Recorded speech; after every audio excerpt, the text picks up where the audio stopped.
Medyo na-delay tayo ng konti. Ito na naman tayo.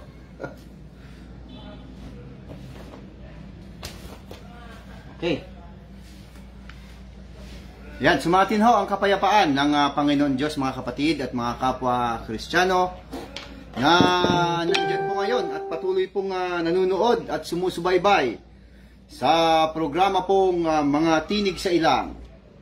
Ngayon po ay araw po ng Biyernes, January 26, 2024. Sa pahintulot po muli ng ating mahal na Panginoon Diyos, tayo po muli ay magkita-kita at magsama-sama, magkarinigan at magbalitaan ng mga magagandang balita po na nakasulat sa Biblia. Ayan, naghahabol na naman tayo ng oras. Ang saya. Okay. Ayan, ayusin lang po natin sandali. Ayan, para hindi ho ano. Okay.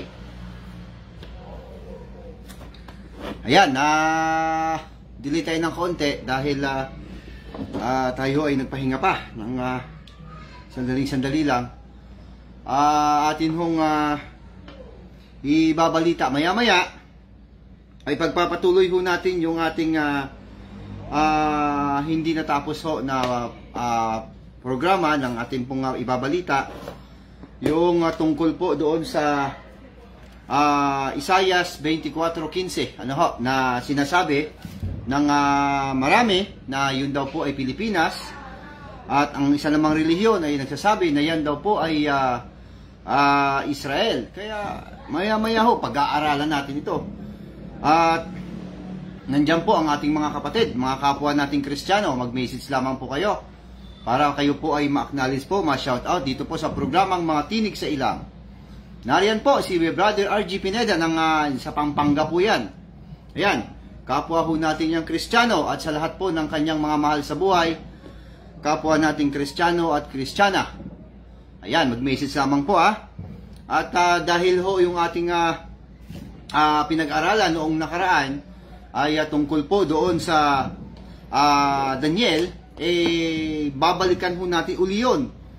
Kasi hindi ho natin na i-broadcast, hindi ho natin na iduktong yung 7 years o yung 1 week pa natitira para matapos po ang 490 years. Dahil maikukonek na naman natin ito dito ba ngayon sa ating pag-aaral at ibabalita, yung Isaias 24:15 na sinasabi po, basahin nga ho natin sa Biblia. Ito po sa Isaias 24:15. Ito po ang ating mababasa, mga kapatid. Ayan. Okay.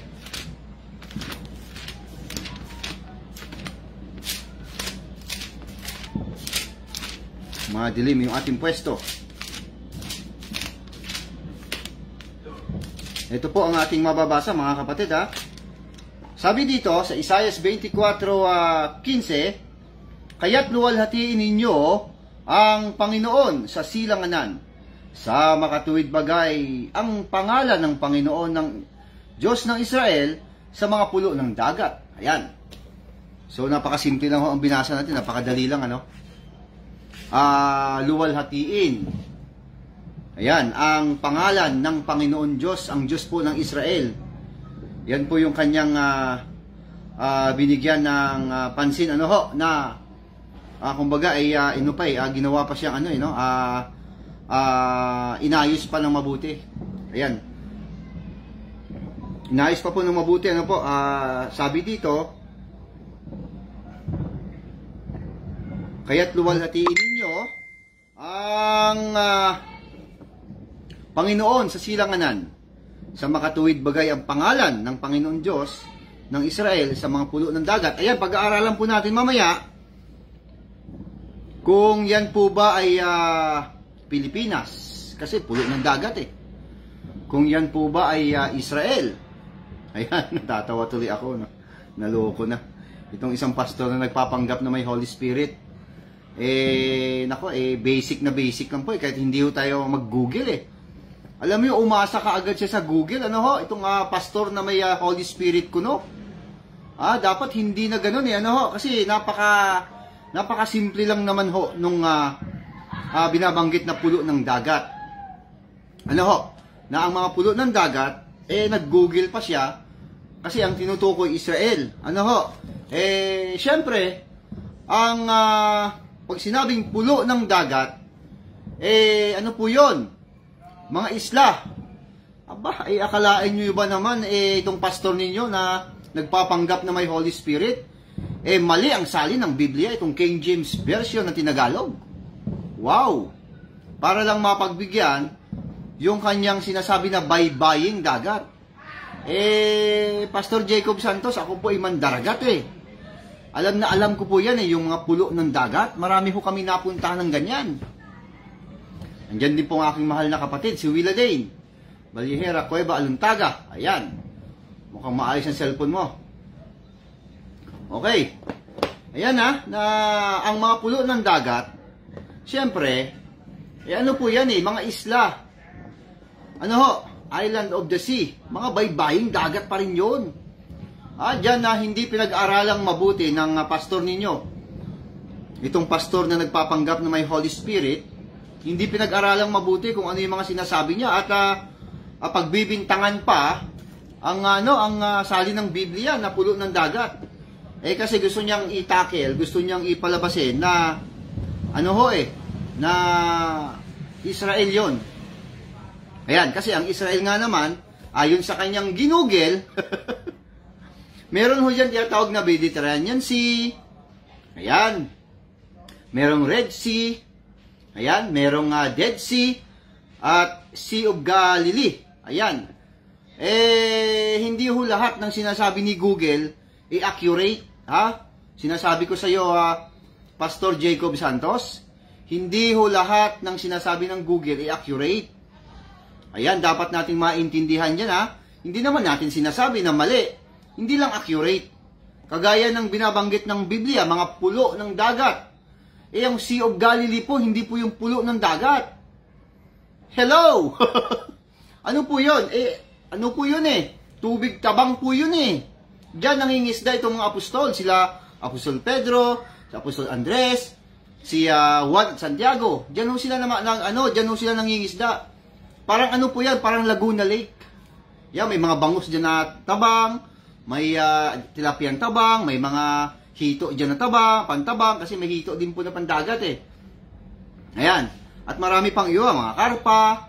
Yan po yung mga isda na pantabang. Tabang ho yun freshwater po ang Sea of Galilee. Kaya natin sinasabi na hindi lahat ng sinasabi ni Google ay accurate. Hindi naman natin sinasabing mali. Kasi may paminsan-minsan gumagamit din ho tayo ng Google, kumukuha tayo ng idea para mabilis nating maunawa at maintindihan. Ayan, ang Sea of Galilee po. Tandaan po natin mga kapatid at mga kapwa Kristiyano, ang Sea of Galilee, tubig tabang po yun. Hindi siya maaaring tawaging pulo ng dagat. Kasi hindi nga siya tubig alat Yan, kasi nakasulat dito maliwanag naman 24:15 ng aklat po ni Propeta Isaias, mga pulo ng dagat. Ayan. Yan ang sinasabi ko. At yan ang ating ibinabalita, mga kapatid. Maya-maya, itatakel natin yan kasi aalamin natin sa Biblia. Duktong-duktong kasi yan, kunik-konekta yan Nagkukunik-kunik yan. Pastor Jacob Santos, ikaw talaga. Magpapanggap ka lang ng may Holy Spirit para ikaw ay makapagbenta, Ayan, maya-maya itatakel natin niya. Ipon lang tayo ng konti. Maya-maya, marami na rin tayo. Nandyan din po si Brother Manolito Fajardo. Ayan. Kapwa rin ho natin yung Kristiyano.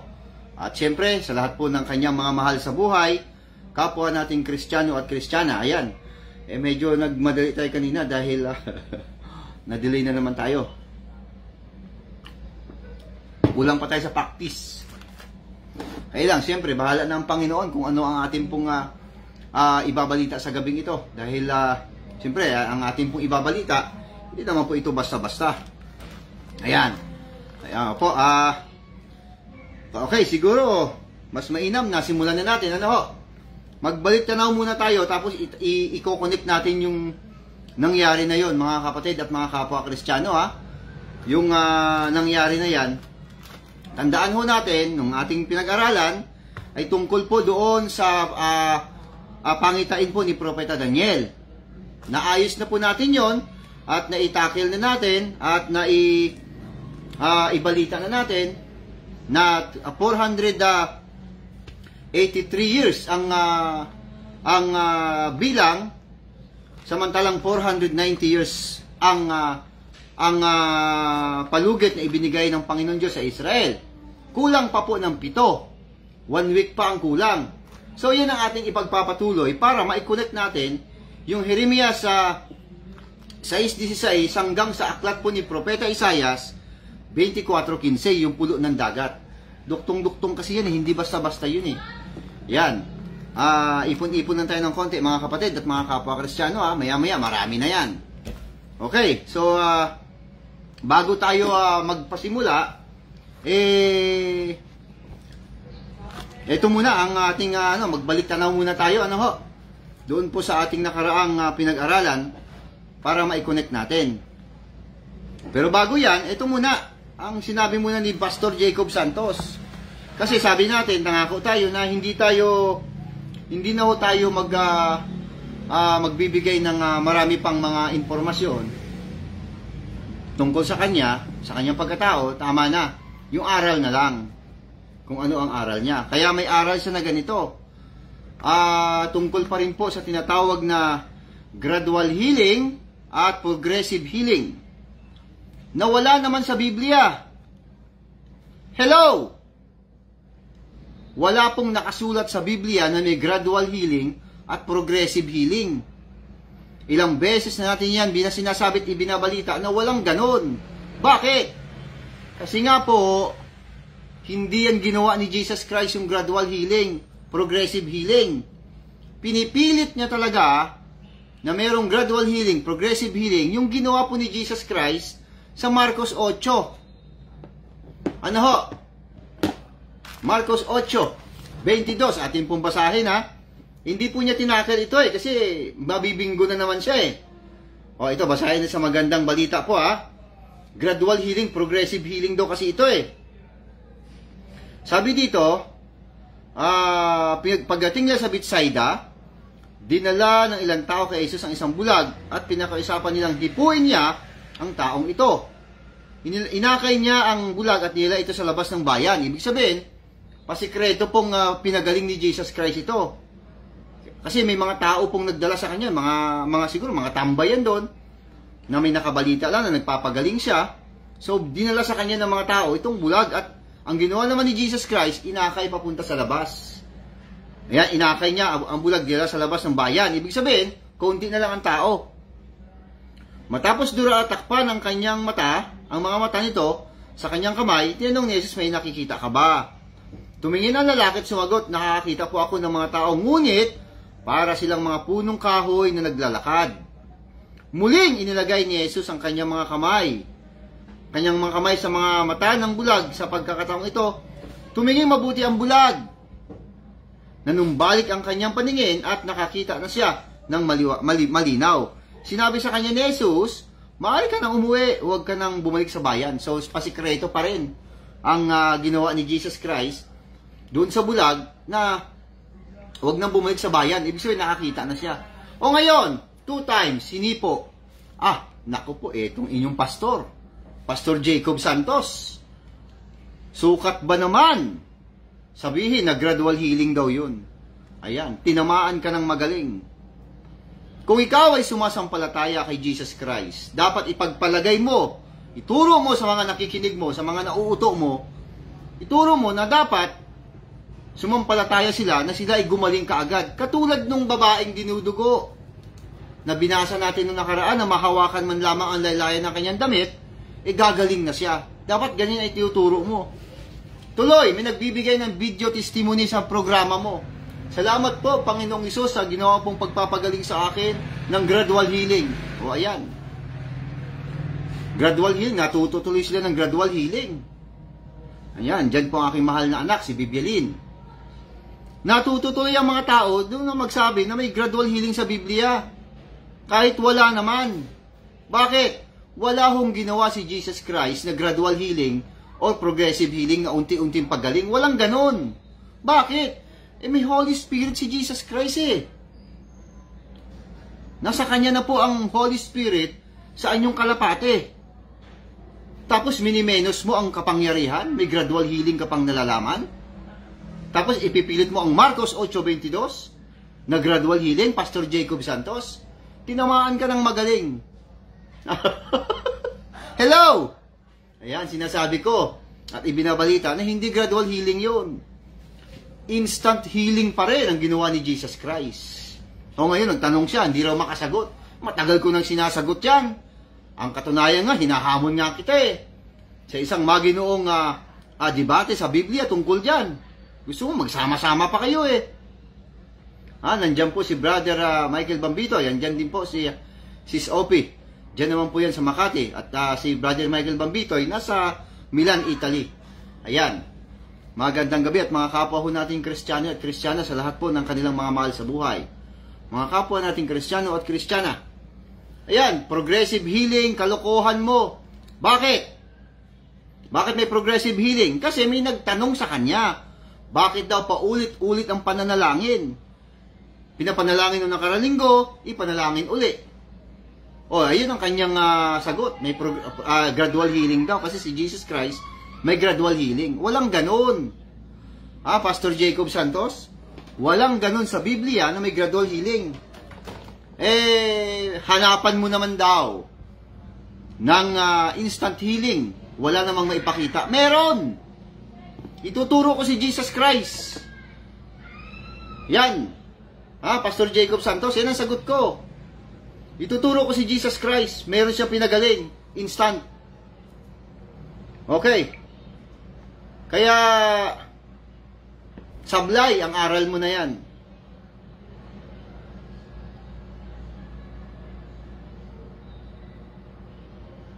Okay. Tapos, sasabihin mo, meron pa siyang ibinigay na, isa pang talata, yung Lucas 17:11 hanggang 19, yung 10 ketongin. Yun dahil gradual healing daw. Nung atin pong pinuna, atin pong tinutulan yung kanyang aral na yan. Hindi na siya bumalik doon. Ayan.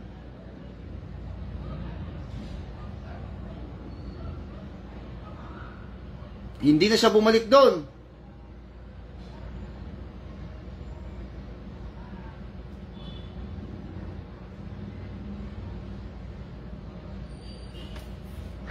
Ayan. Roger's PS, first time watching. Liking it so far. Ayan, sige po. Maraming salamat. Taga saan po kayo? Roger PS. Maaari po kayong magtanong. Ayan. Maging specific daw yung may prayer request kung anong sakit. Halimbawa, may rayuma, sabihin daw kung kaliwa o kanang tuhod ang sumasakit. Ano ko na? Hindi naman ganun eh.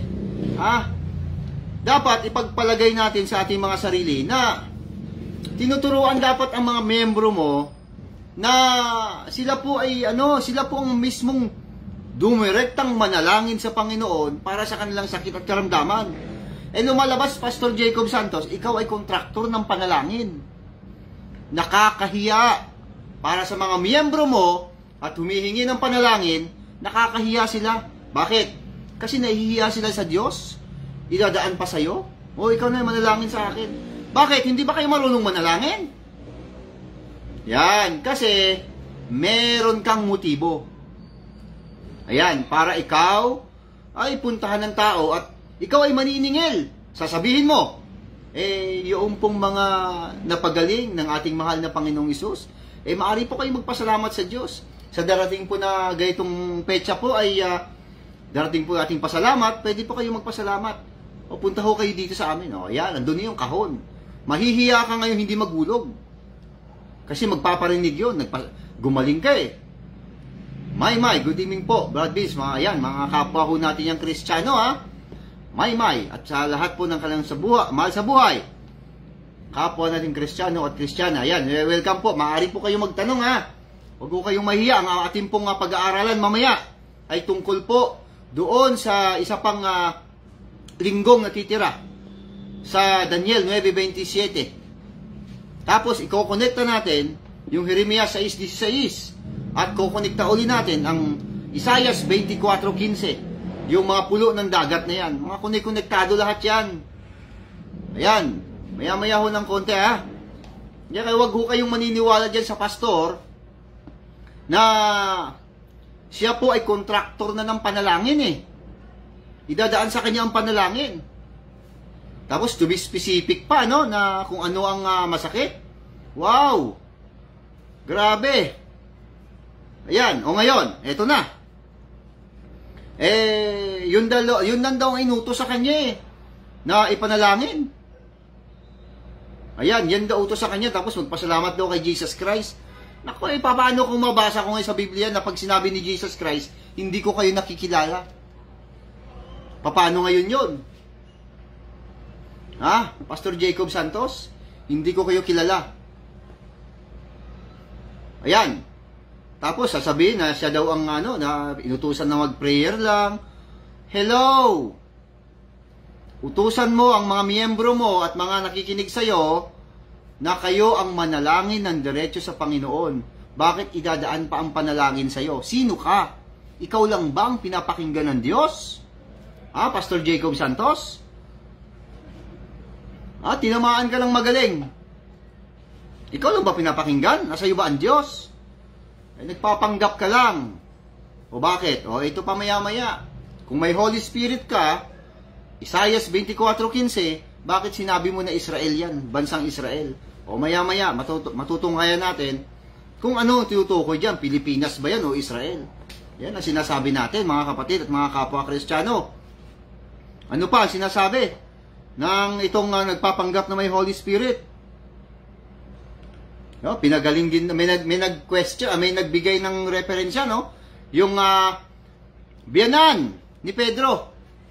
Ano po, ang biyanan niya may lagnat. Ano ho? Namatay din daw. O kita nyo kalokohan?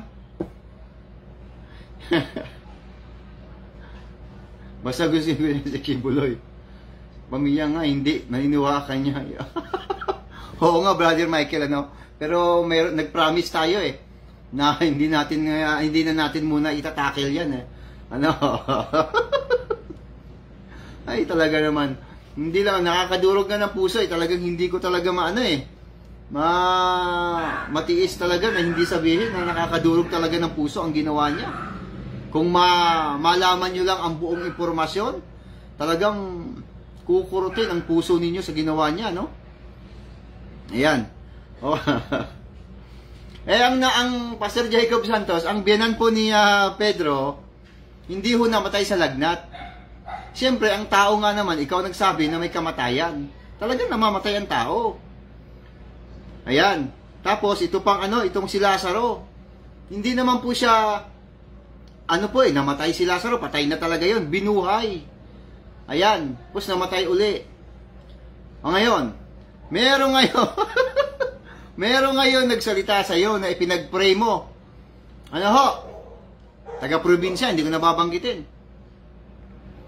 Pinag-pray mo, makalipas ang ilang taon, namatay. Ayan, pinag-pray mo. Tapos ayun na nga, namatay na nga. Bakit namatay? Ano kayo namatay? Namatay ba siya sa aksidente? Namatay ba siya sa sa may pumatay ba? May pumaslang? Hindi ho. Namatay doon sa sakit. Bakit? Kasi hindi napagaling.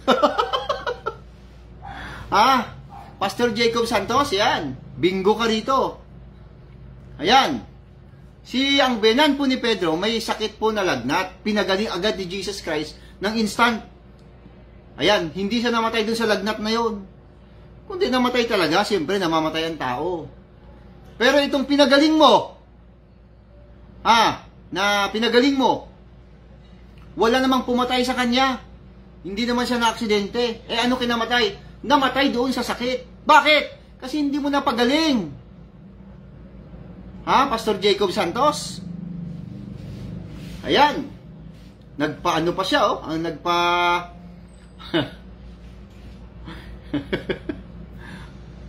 naloko na talaga. Hindi mo napagaling kasi tinuturuan mo sila sa walang kwentang aral mo na tinatawag na progressive healing at gradual healing dahil wala naman yan sa Biblia. Turuan mo sila na manalangin silang diretso sa Panginoon at i-claim na nila na gagaling sila. Dapat ganun. Dapat ganyan ang mentalidad ng mga Kristiyano. Manalangin kang diretso sa Diyos, kay Jesus Christ. Manalangin kang diretso. Panginoon, masakit po ang aking katawan. Panginoon, meron po akong schedule sa ospital. Panginoon, sana po, loobin mo po, Panginoon. Ipahintulot mo po sa araw na ito na hindi na yung matuloy. Pagalingin mo ako, Panginoong Isus. Sa iyong banal na pangalan, gagaling na ho ako. Ganon. I-claim ka agad na magaling. Hindi yung, salamat po, Pastor Jacob Santos, pinag-pray mo po ako. Salamat po kay Jesus Christ kasi ikaw po ang ginamit ni Jesus Christ para ipag-pray kami. Kita mo, tinamaan kayo ng magaling. Siya nga, hindi niya mapagaling yung kanyang diabetes eh. Ay, naku po, naloko na talaga itong mga pastor na ito. Kayo mga pastor kayo.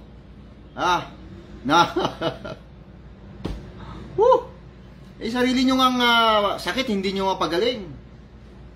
Ayan. Yan ang mahirap sa mga pastor ngayon. Lalo na ito nagpapanggap na may Holy Spirit. Tinutulungan daw siya ng Holy Spirit. Ayan. Nagsisentimento pa sa kanyang programa. Mukhang nararamdaman niya na eh. Yan. Ang payo ko sa iyo, magpakabait ka kasi. Maging humble ka lang. Maging humble ka. Magpakumbaba ka palagi, hindi yung masyado kang masyadong ewan kung ano tawag doon. Dahil nako. Ayan.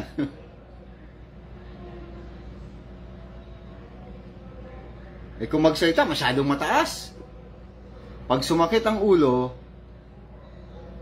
ayan, maging specific din kung yung ibabaw itaas. Ay nako. Yan ang mabigat eh. Ayan, may binabasa lang po ako, sandali lang. Ayan.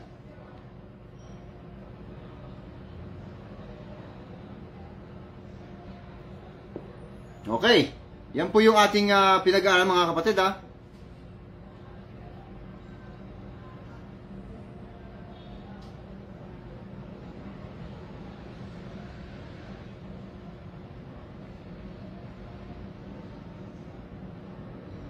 Okay, may binabasa lang po ako.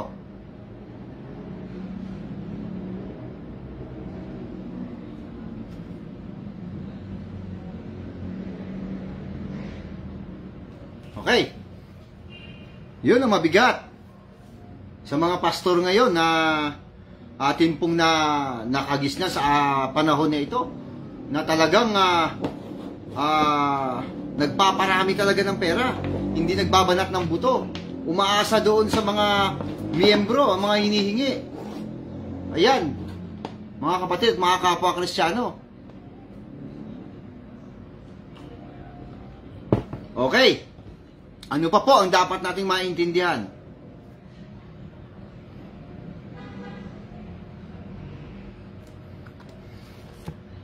Nagsentimento pala siya, na kung ano daw yung kanyang ang payo natin, magpakabait ka kasi, umayos ka kasi. Umayos ka ng attitude mo, may problema ka sa pag-uugali. Kasi kung wala kang problema sa pag-uugali, hindi ka lalayasan ng mga miyembro mo. Mga miyembro mo lumalaya sa iyo eh. Yan, nilalayasan ka at nagagalit sa iyo. Tapos sasabihin mo galit sa iyo. Sabihin hindi daw sa katotohanan. Ikaw nga ang wala sa katotohanan eh. Pastor Jacob Santos, ginugoyo mo lang yung mga miyembro mo. Sabi nung hindi mabait. Mag-ayos ka kasi. Pastor Jacob Santos, pagmasdan mo ang attitude mo, hindi maayos. Biruin mo, ano ba ginawa mo? Ba't ayaw kanya makita? Ano ba nangyari? Pastor Jacob Santos? Pati perang, pati ayaw tanggapin.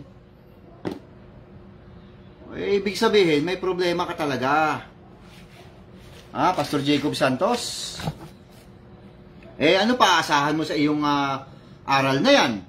Di mali-mali na, tapos magpapanggap ka na ikaw ay may Holy Spirit. Hindi basta-basta ganun yun. Mga kapatid at mga kapwa Kristiyano. Ayan.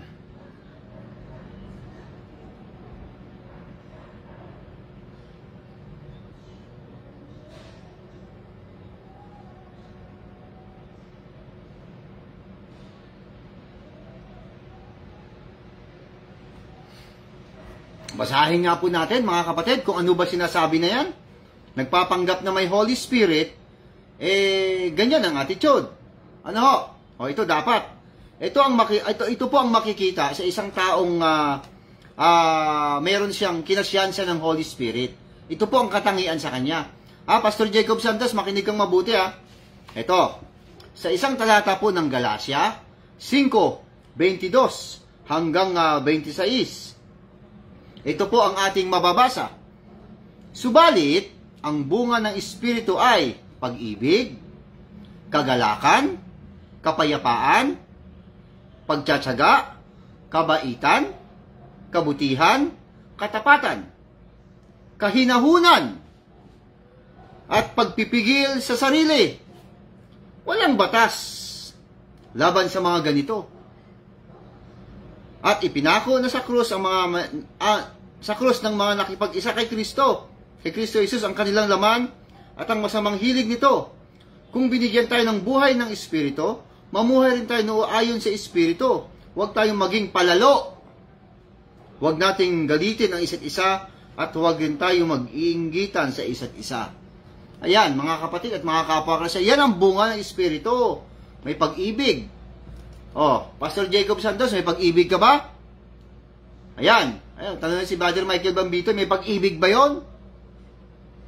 Si Pastor Jacob Santos, ekes. Kagalakan. Ayan, nagagalak na, meron kang kagalakan. Dahil yung chocolate nga, galak na galak ka ron. Yan, meron kanyang kagalakan. Kapayapaan. Nako, meron ka bang kapayapaan, Pastor Jacob Santos? Wala, kaya ekes pa rin. Bakit? Marami nagagalit sa iyo Ang karamihan sa nagagalit sa iyo, galing dyan sa reliyong itinayo mo.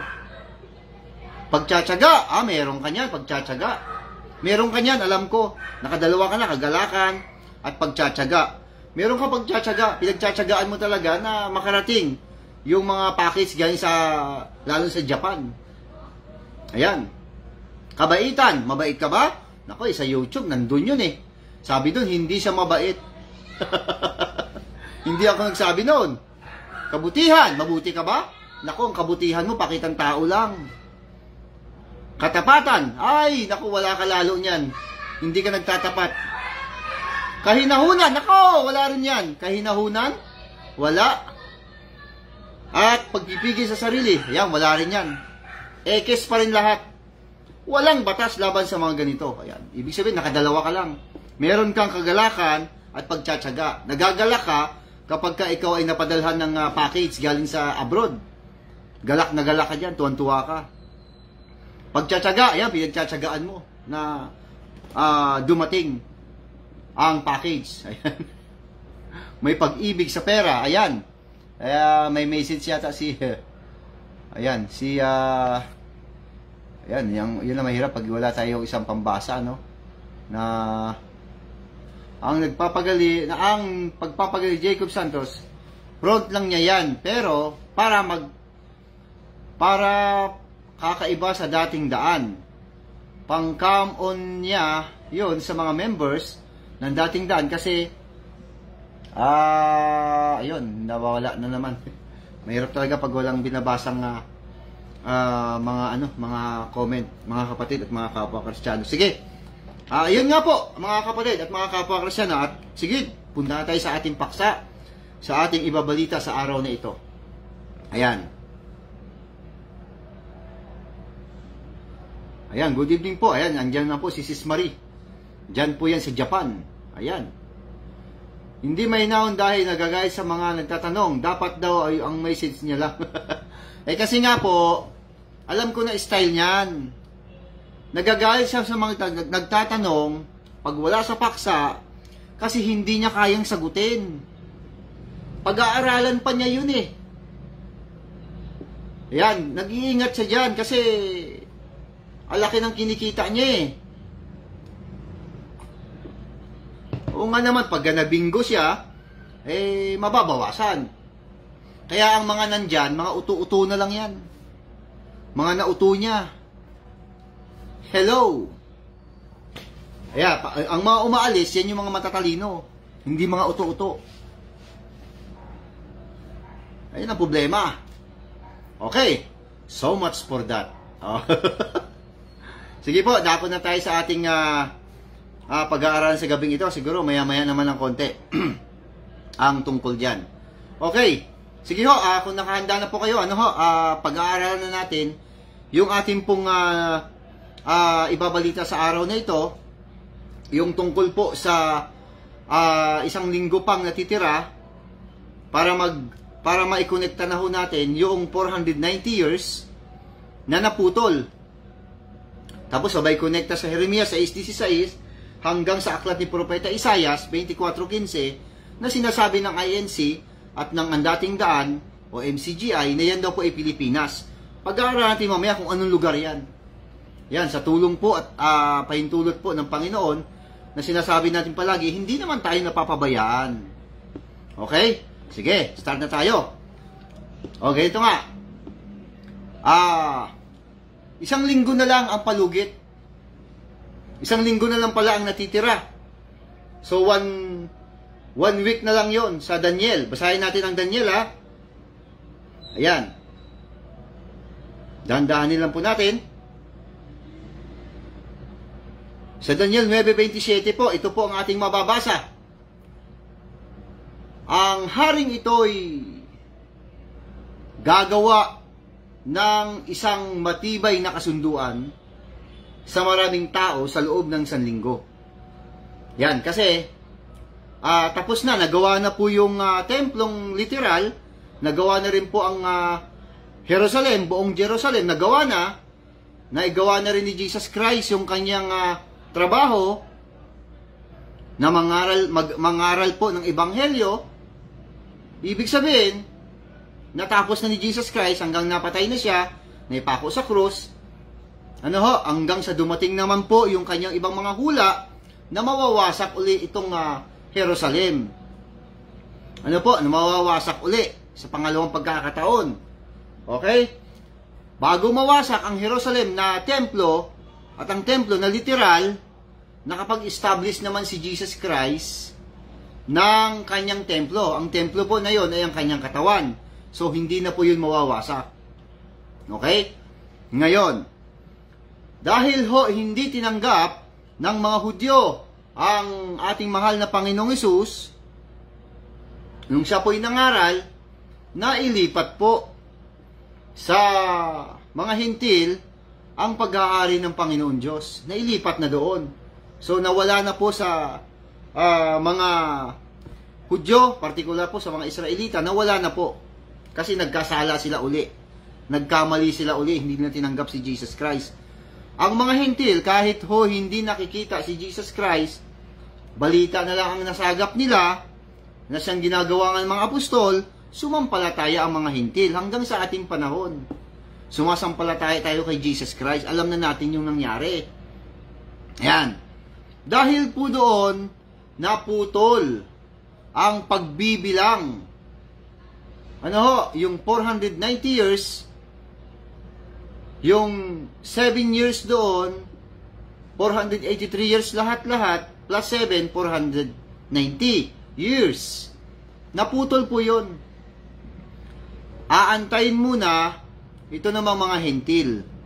Ayan. O ngayon, eto na yung binabanggit. Ang haring ito'y, sa 26 natin simulan pagkalipas ng 62 linggo, yung pagtatayo po ng kalsada at mga pader ng Jerusalem, papatayin ang hinirang ng Diyos, si Jesus Christ, na ipako sa krus. ang lungsod at ang templo ay wawasakin, yung 70 AD, winasak na. Nahukbo na isang makapangyarihang hari, yung hari ngayon. Yung hari na yon, yan po yung Roman Empire. Ang wakas ay darating na parang baha at magkakaroon ng digmaan sa napagkawasak na itinakda ng Diyos. Yan po yung Roman Empire. Panahon po ng Roman Empire.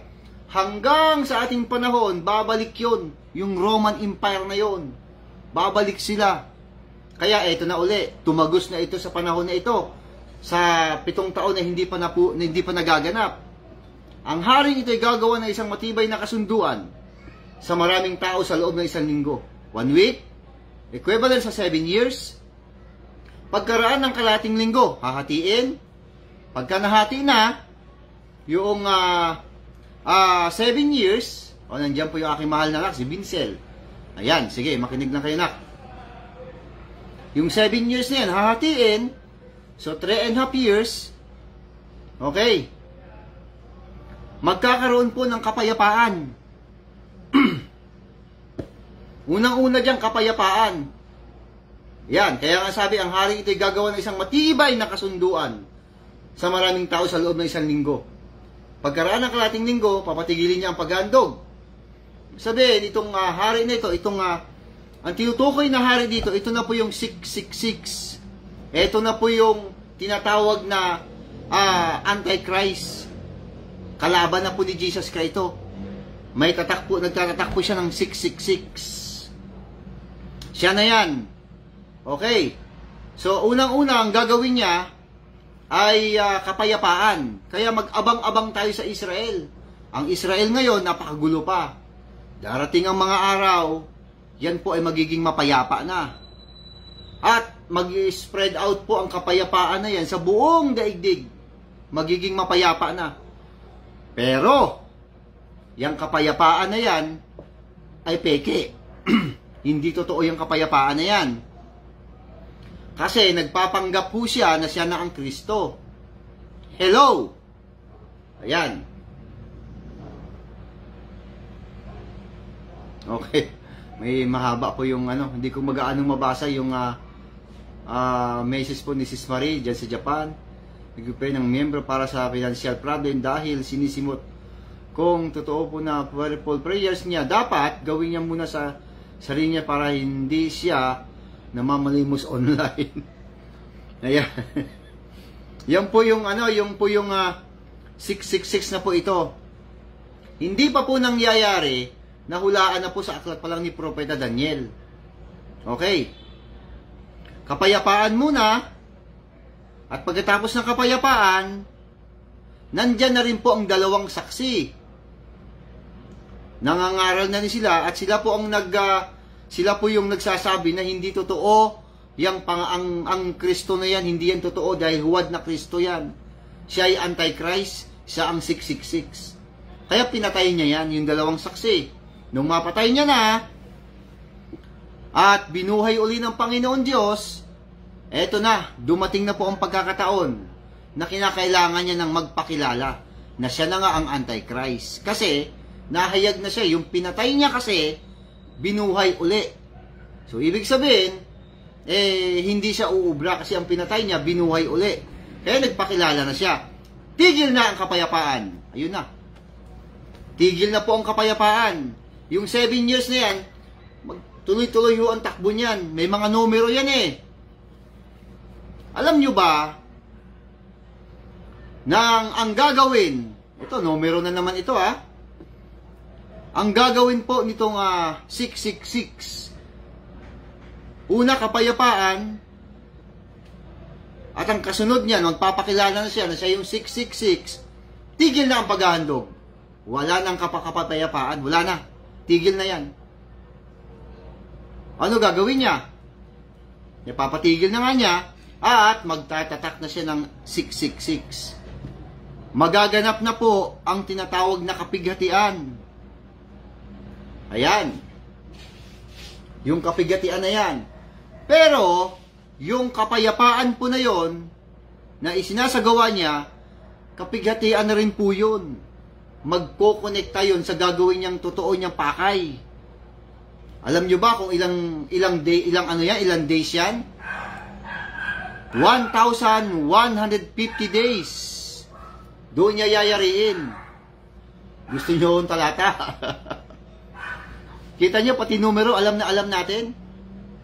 Kasi nakasulat na sa Biblia eh.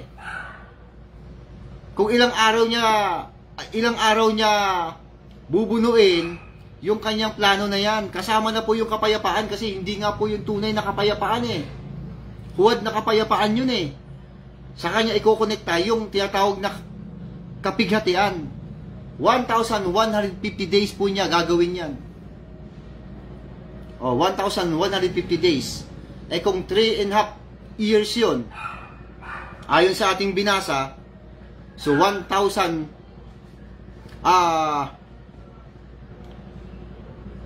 ang nakalagay dito sa Biblia, numero na naman tayo 1,260 days ang kalating taon. So isasagawa niya ng 1,150 days. So ito po yung talata. Babasahin po natin. Sabi dito sa 8 ng Daniel, ang talata po ay 13 hanggang 14. May narinig akong nag-uusap na dalawang anghel. Ang tanong ng isa, hanggang kailan tatagal ang mga pangyayaring ito sa pangitain? Hanggang kailan tatagal ang pagpigil sa araw-araw na paghahandog, ang paghahari ng kasamaan at ang pagyurak sa templo at sa hukbo ng kalangitan. O ulitin ko pang pagbabasa, dandaanin ko lang po. May narinig akong, sa Daniel po 8:13, may narinig akong nag-uusap na dalawang anghel. Ang tanong ng isa, hanggang kailan tatagal ang pangyayaring ito sa pangitain?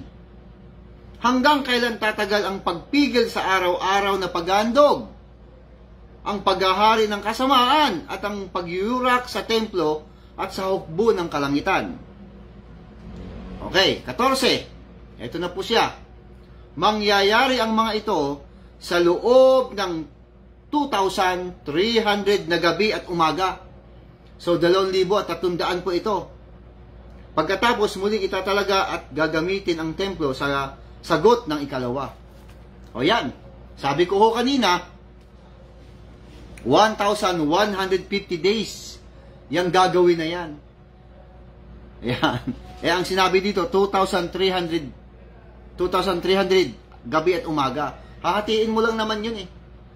Kaya 1,150. 1,150 days. Ang gagawin yan ng 666. Ayan. 7 years ho yan ha. Tapos hahatiin sa dalawa. At pagka nahati na po sa dalawa, so 1,260 po, 60 days, ang 3 taon at kalahati, babawasan mo siya ngayon ng 1,260 days, babawasan mo siya ng 1,150, ilan na lang po ang matitira? 110 days na lang ang matitira para mapulfill na po yung 3 taon at kalahati. So 1,000. O kita mo, huli agad ano? 110 days na lang ang natitira. May mga minus pa po yan eh. Dahil siyempre andyan pa yung isang, pag pinatay po yung dalawang saksi, magbibilang pa po yun. Tapos meron pa po dyan 1,260, 1,290 at saka 1,335 days. Napakaraming numero. Ang lahat ng yan, nahulaan na po yan hanggang sa dumating na nga po ang aklat po ng Apokalipsis. Ayan, mga kapatid at mga kapwa Kristiyano. Nako, tapos na tayo kay ano. Tapos na tayo dyan eh. Maya balikan na lang natin. Okay. So, yan po. Ang kulang. Yan, si Brother Jeff Gabagat, nandyan na rin po. Kapwa rin ho natin yan, Kristiyano. at sa lahat po ng kanyang mga mahal sa buhay. Brother Reds Prudente, at kung sino pa po yung nandyan, mag-message lamang po At pwede naman po yung mga bago nating mga tagapakinig, maaari po kayo maghanda ng inyong mga katanungan dito po sa ating pinag-uusapan. At kung kayang sagutin sa araw na ito, di sasagutin. Ayan. Andyan naman ang Panginoon, di siya na bahala. Ano ho? Yan po mga kapatid, mathematics po ito. Na ang natitira na lang po ay 7 taon at marami pa pong mga minus yan. Ikakat-kat pa yan kasi ganito po kasi yan. Yung 7 taon na yan na natitira,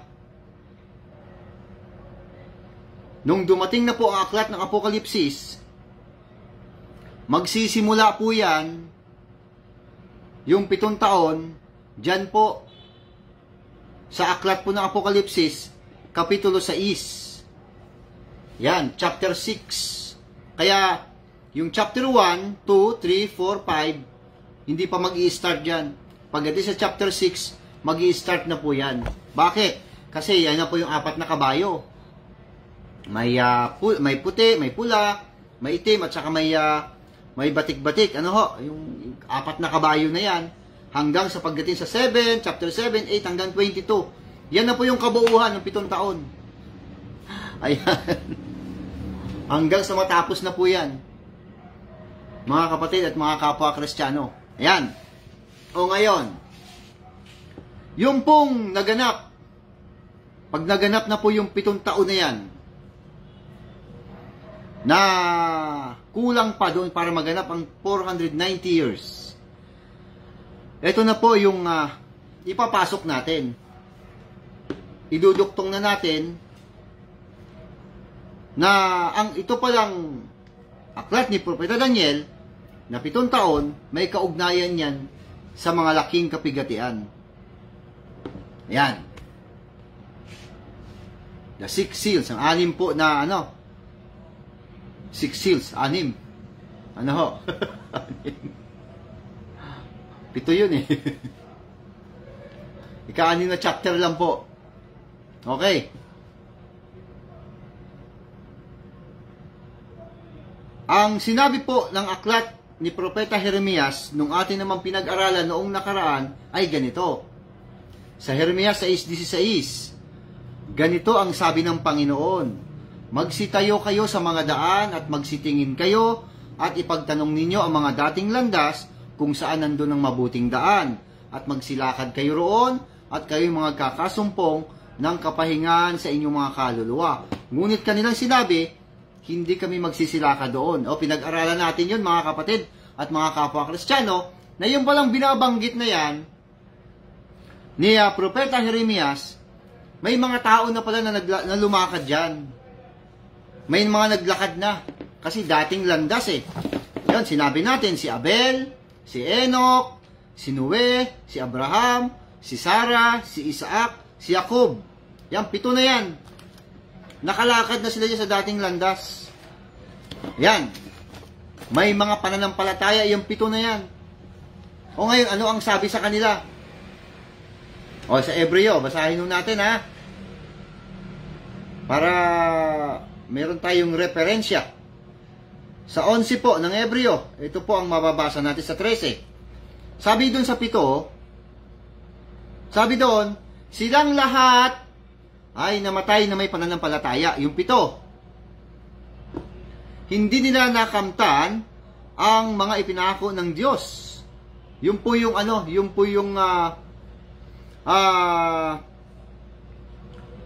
lupang pangako, yung Kanaan na siyang naging Israel at naitayo ang templo ng Diyos. Hindi na nila napuntahan yun. Hindi na nila naabutan. Kaya lang, natanaw na nila. Ngunit natanaw na yung mula sa malayo.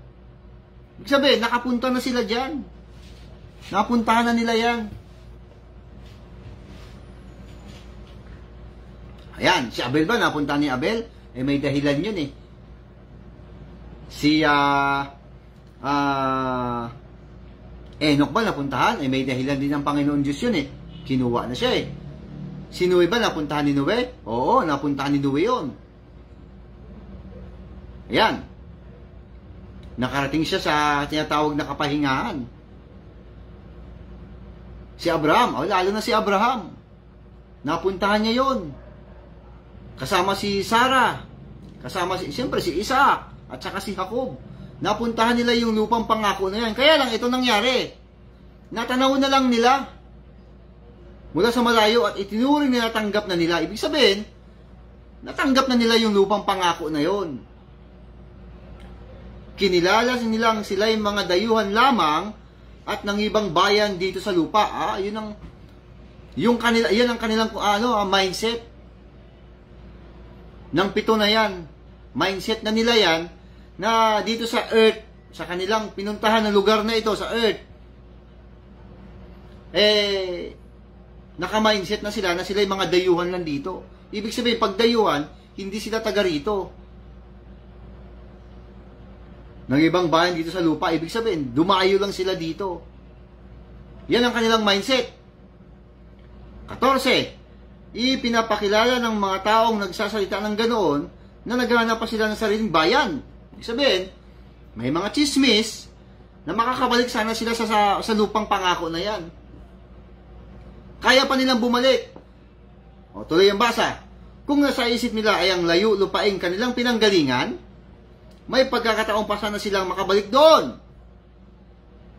16. Ngunit, datapwat, subalit, pero, ang hinahangad nila'y isang lungsod na higit na mabuti. Mas mabuti pala itong pununtaan nila kaysa dyan sa Jerusalem na nasa lupa. Ang lungsod na nasa langit, kaya naman hindi kinaya ng Diyos na siya ay tawaging Diyos. Ayan. Na siya ay tawaging Diyos nila sapagkat siya pinaghanda niya ng isang lungsod. Yung lungsod pala, yun ang kanilang target. Tagaroon pala sila Yung 7 na yan.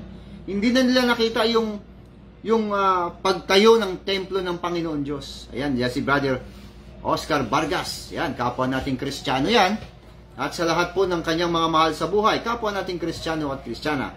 Welcome po, Brother Oscar Vargas. Ayan.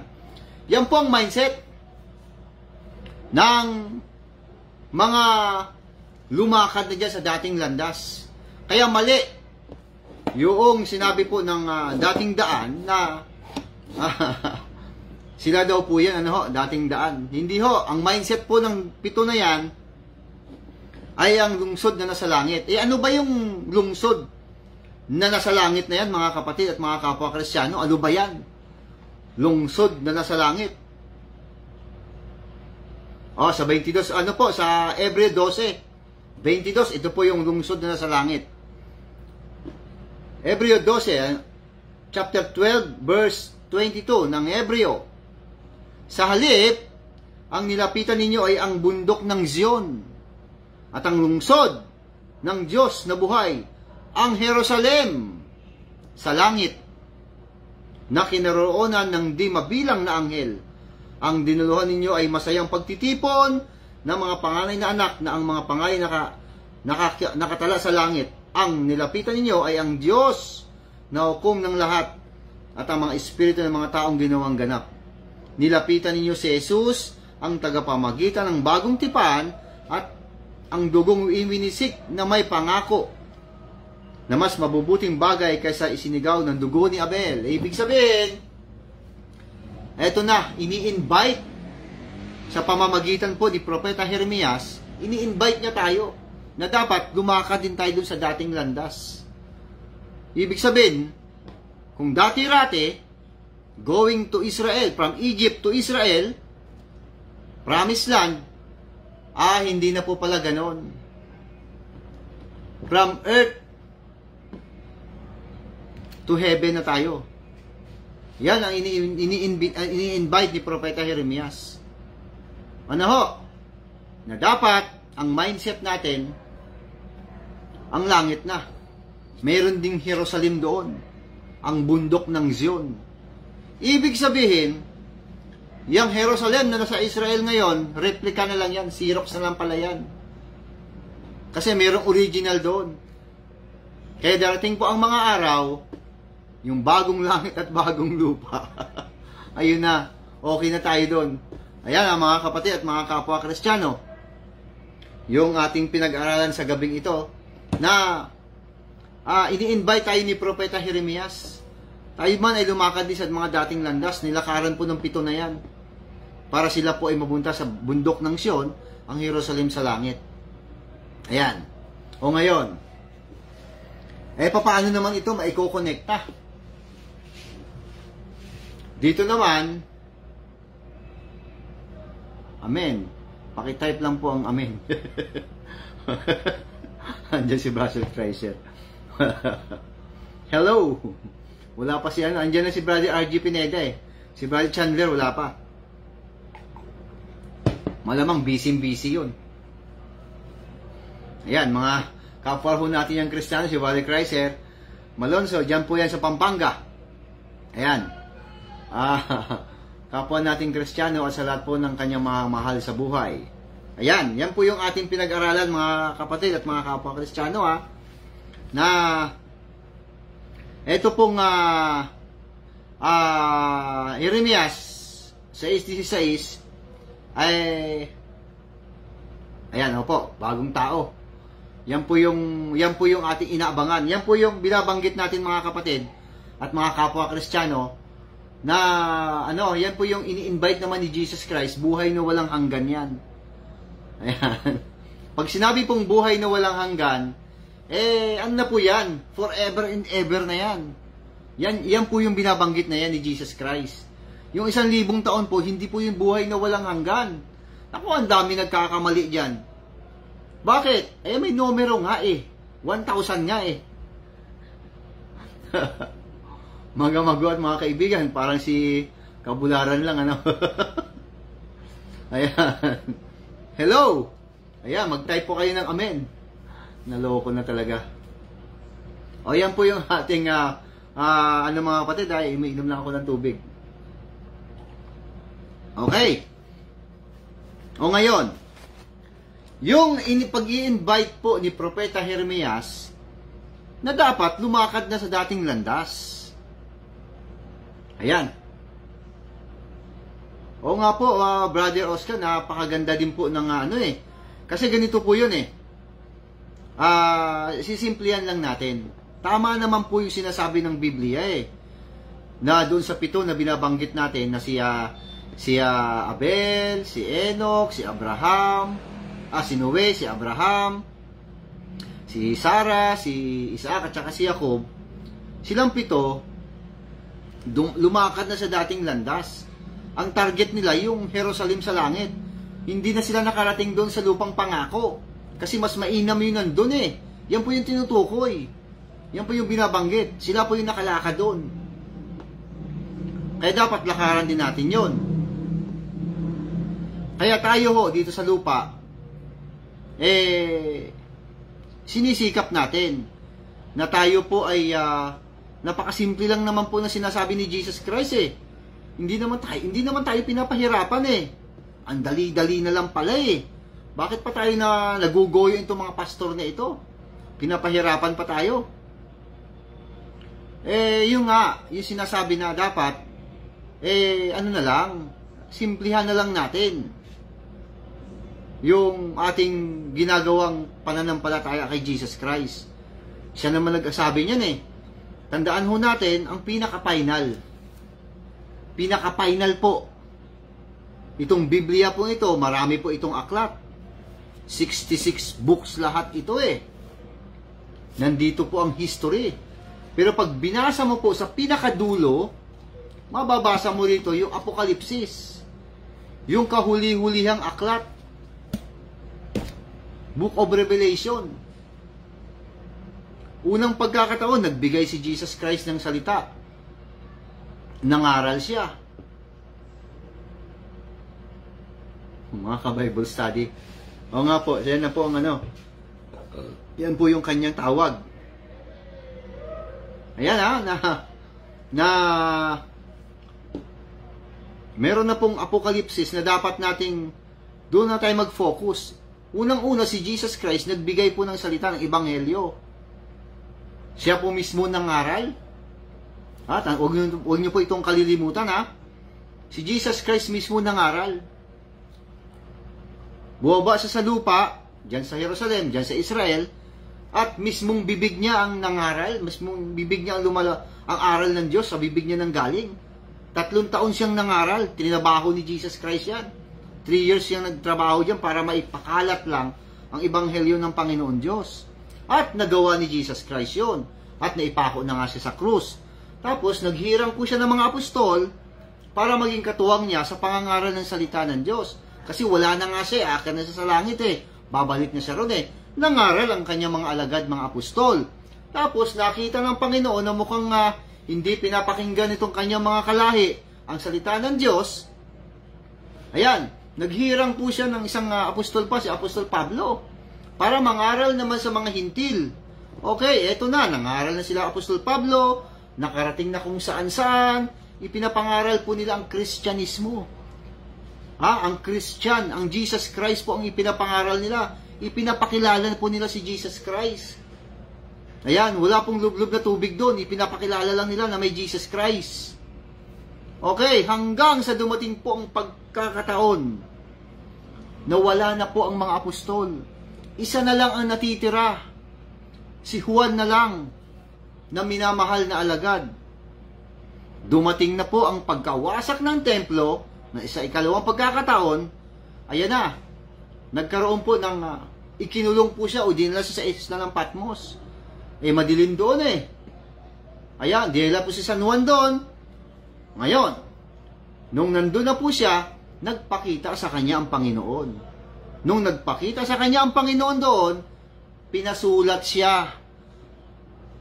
Ano pong pinasulat sa kanya? Di ba may dati na? Yan, sabi ko nga po, ikalawang pagkakataon na yan. Sa ikalawang sulat, nandun na lahat ang pinakatotal nung lahat ng yan. Nasa Apokalipsis na. Kaya, nagkaroon ng 7 iglesia. Yan, kaya dapat doon tayo mag-focus kung ano meron doon. Napakagaan lang ang sinasabi ni Jesus Christ. Nakasalansan na ibig sabihin, kumbaga sa pagkain, nakahain na ang pagkain, nakahain na, sasando ka na lang. Di ba't kay gaan? Yan, nakasalansan na andun yung iglesia sa Efeso, panahon ng mga apostol. Andun yung iglesia sa Smyrna, panahon ng mga unang Kristiyano, na tinuruan ng mga apostol. Nandiyan yung iglesia sa Pergamo. Ayan, panahon na yan ng persecution ng mga Kristiyano. Iglesia sa Tiatira, pumasok na may mga papa. The Dark Ages. Pagkatapos, andun na, Reformation naman. Yung si John Wycliffe. Nagkaroon na ng Reformation, nireformahan na. Ayan. Andyan naman yung iglesia sa Sardis. Pumasok naman iglesia sa Philadelphia. Hanggang pumasok naman ang iglesia sa Laodicea. Yan, ang Laodicea, nandyan tayo ngayon nakabahagi. Yan ang para sa atin. Kung ano mensahe dyan, yun ang sundin natin. Napakasimple na lang. Kumakatok si Jesus Christ. I'm gonna knock on your door, ring on your bell, knock on your window too. Magdodoorbell ka, no? Ting, ting. Kumakatok si Jesus Christ, tumutok-tok. Dapat buksan. Papasok daw siya, kakain siya kasabay daw kakain. Ganun po kasimple na lang Ibig sabihin sa bahay na lang. Kasi naka-establish na yung mga iglesia ano itong mga maraming iglesia ngayon na ginagawa ng tao? Naloko na. Tinan, mag-away-away sila. Ang ganda, no? I'm gonna knock on your door, ring on your bell, knock on your window too. Basa. Ito po. Sa Apokalipsis po, Ayan. Sa 3. At ang talata po ay 18 na tayo para hindi siya mahaba. Sabi ni Brother Casher, ayan, basahin muna natin. Nasa isla siya ng Patmos. Martin Luther and rise of the Protestantism sa Germany pa po. Tama po yun. Tama po yan. Kasi, yung ano po yung, ganito po yan i-history muna tayo Kasi napakahalaga po nito na malaman ng marami kung papaano po nangyari sa mga Christian. Pagdating po ng Church of Thyatira, Dark Ages po ang tawag dyan. Mas matindi. Kaya kung ano po ang laman ng nasulat ng Panginoon sa Iglesia sa Thyatira, nandiyan si Jezebel Binalik ni Jesus Christ si Jezebel. Yung tinatawag na babaeng babaeng na sumasamba sa Diyos-Diyosan, nagtuturo siya. O ngayon, ito pong Dark Ages na ito, panahon po ito ng Papa. Mga Papa. Ito po ay mga Western Roman Empire. Yung mga yan. Dati-rati, ang Roman Empire, isa lang. Nag-separate sa dalawa. Meron na ngayong East. Yan yung si Constantine. Ayan. Kaya meron silang capital city na Constantinople, nandiyan sa Turkey. Ayan. O ngayon, sa panahon po na yan, kalasag at espada, ibig sabihin digmaan, sakupan dito, sakupan doon. Ayan, hanggang sa tumakbo ang panahon, pasikreto na bumabalik po ang Roman Empire na West. Kasi East nga po West. Byzantine Empire. Oo. Yung West. O ngayon, ano nangyari? Sila na ngayon ang dominante na ngayon nila ang Western world. Hindi na ngayong kalasag, hindi na ngayong mga espada, ibig sabihin walang digmaan. Alam nyo kung ano? Relihiyon. Ayan. Relihiyon na. Kaya, ang mga papa na yan, naging dominante na nila ang Western world. Ayan po si Brother Chandler Rodriguez. Ayan. Andiyan na po mga kapatid natin, mga kapwa natin Kristiyano sa Pampanga. Sige, banat na. Andiyan din po si Brother RG Pineda. Okay. Bumati na kayo ng sa ating mga kapatid ng mga salitang Kapampangan. Okay. O ngayon, instead na digmaan, ay ang ginawa nila, relihiyon. Kaya, ang mga Kristiyano, mga naturuan ng mga apostol, mga nagtatago. Ayan. Amen po ba? Ayan, sabihin nyo, mag-type na po kayo ng amen. Mga nagtatago po sila kasi takot sila sa Roman Empire, pinapatay Kaya wala na. Tapos, ang mga Kristiyano talagang nagtatago sila. Kasi meron na lang isang relihiyon. Ito nga yung mga papa. Kaya dominante nila ang Western world. West. Kaya sila po yung West Roman Empire. O ngayon, eto na. Meron pong hindi makatiis dyan sa kanila. Meron pong hindi makatiis sa ginagawa ng mga Western world na yan, ng relihiyon na yan. Tandaan po, si Jezebel nandyan sa iglesia sa Thyatira. Hindi makatiis po ang isa dyan sa mga pare. Alam niyo kung sino yan? Siya po si John Wycliffe. Hindi siya makatiis. Siya po yung siya po yung father of protest. O father of reformation. Hindi siya makatiis. Ang sabi ni John Wycliffe, dapat mabasa ang Biblia ng mga tao. Dapat basahin yan. Dahil yan ang katotohanan. Di nagkaroon ng problema. Ayan. Kaya, nilaban niya ni John Wycliffe at nagkaroon ng salin ng Biblia. Ayan. Siya po ang nagsalin ng Biblia sa English. Kaya nga, siya po yung Wycliffe Bible. Ang Wycliffe Bible po ang kauna-unahang translation na English. Ang katunayan po, mali-mali pa po ang spelling ng kanilang ginawa. Kasi sabi, sa Germany yata yun, hindi pa pumaayos ang pagkaka-English nila, pagkakasalin. Hanggang sa dumating na po ang King James Version sa England. Ayan, di ayos na. O, ito na yung ginagamit natin ngayon. Yan. Reformation, si John Wycliffe. O, yan po. Kaya pagdating sa kasunod na iglesia, nako, basahin po natin itong kasunod na iglesia. Ang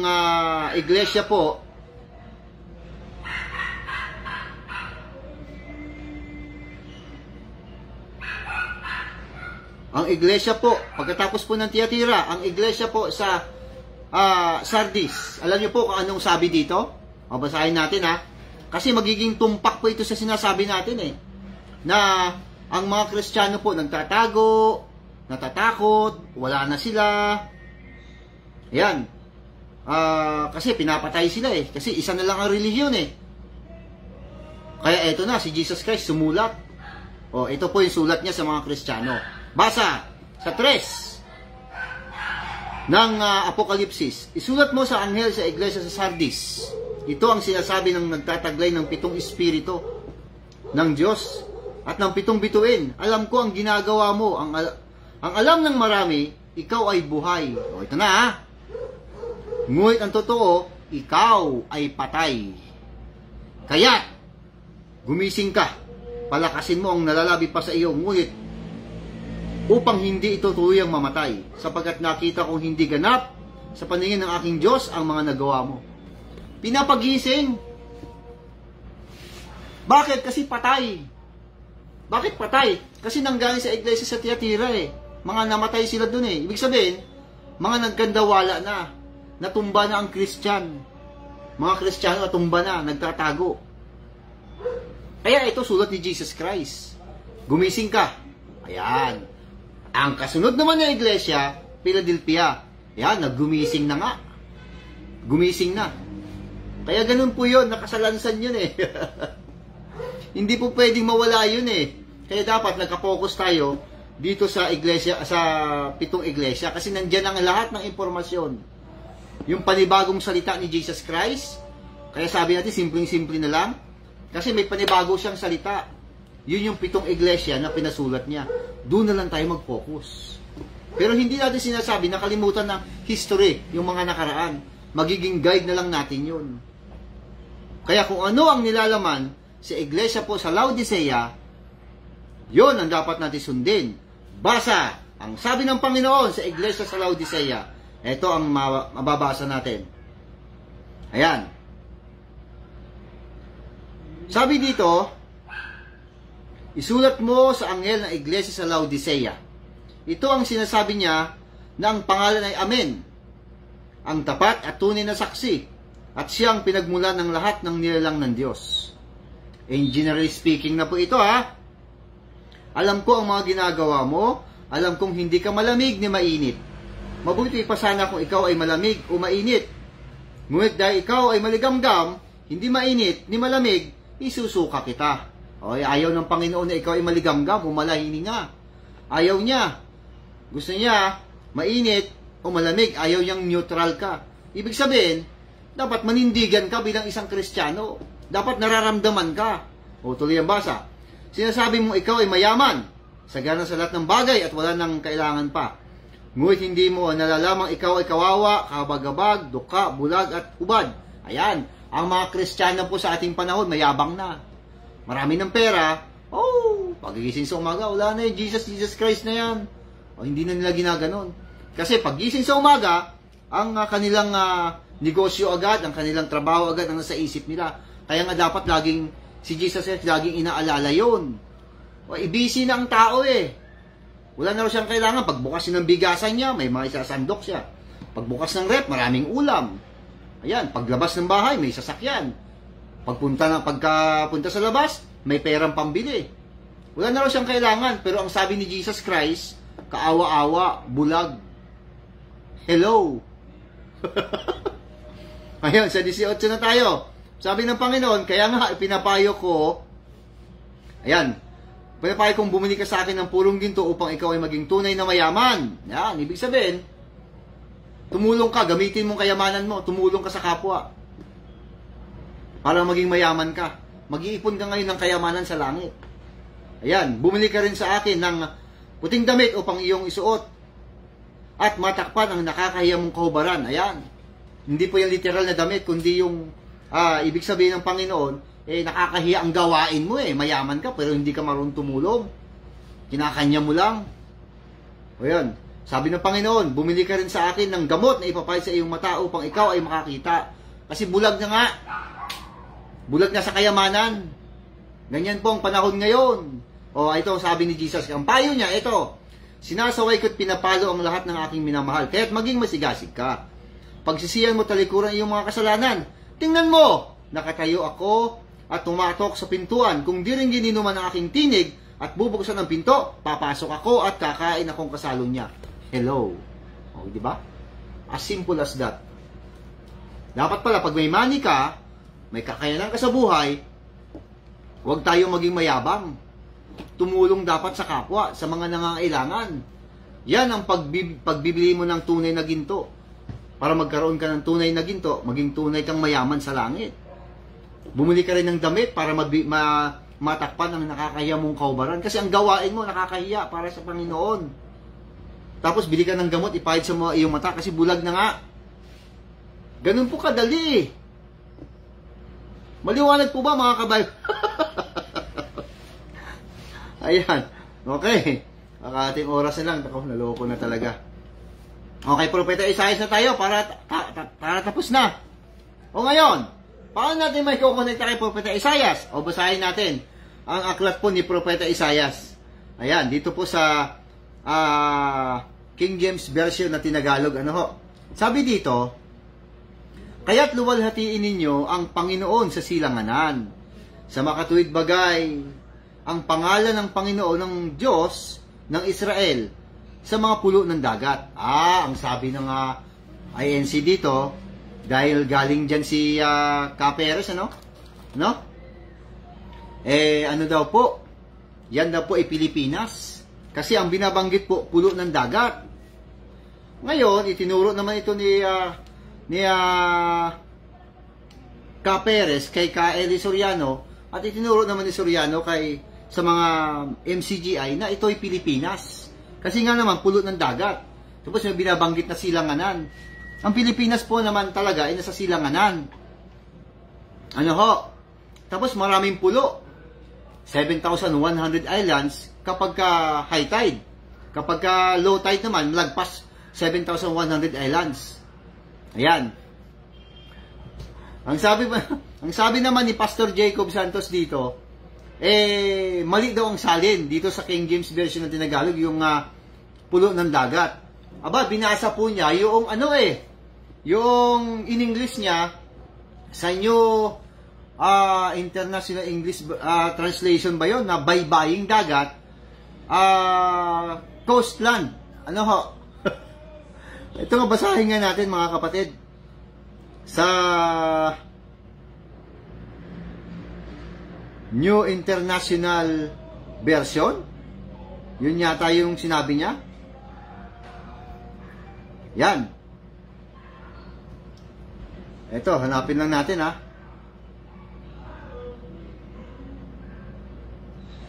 Ayan. Hanapin ko lang po Kasi isinalin po niya sa sa magandang balita.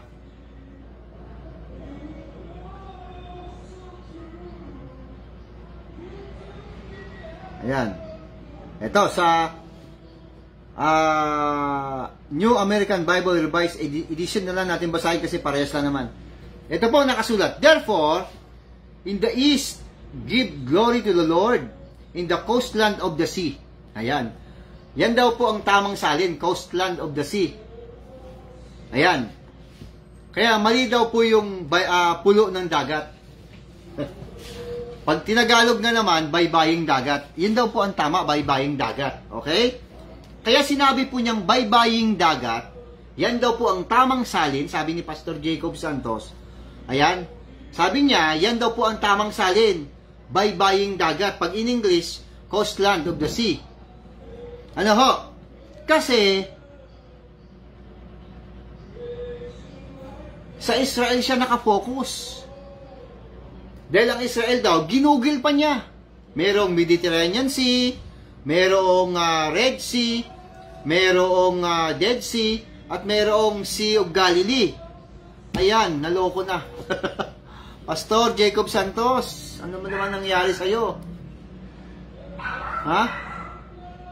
May nagbibidyo ka, ano? Ewan ko dyan. Ayan, mga kapatid, mga kapwa Christian, hindi po totoo yun. Hindi lahat po sinasabi ng Google accurate. Sabi ko nga po, ang Sea of Galilee, hindi po yan tubig alat. Hindi yan dagat. Yan po ay fresh water. Ayan. O ngayon, ano ba ibig sabihin itong sinasabi ni Propeta Isaias na ito? Na luwalhatiin. O, tingnan nyo po, basahin natin. Simulan ho natin sa 13. Dito muna sa sa 24:1 muna ng Isaias. Ito po ang sinasabi.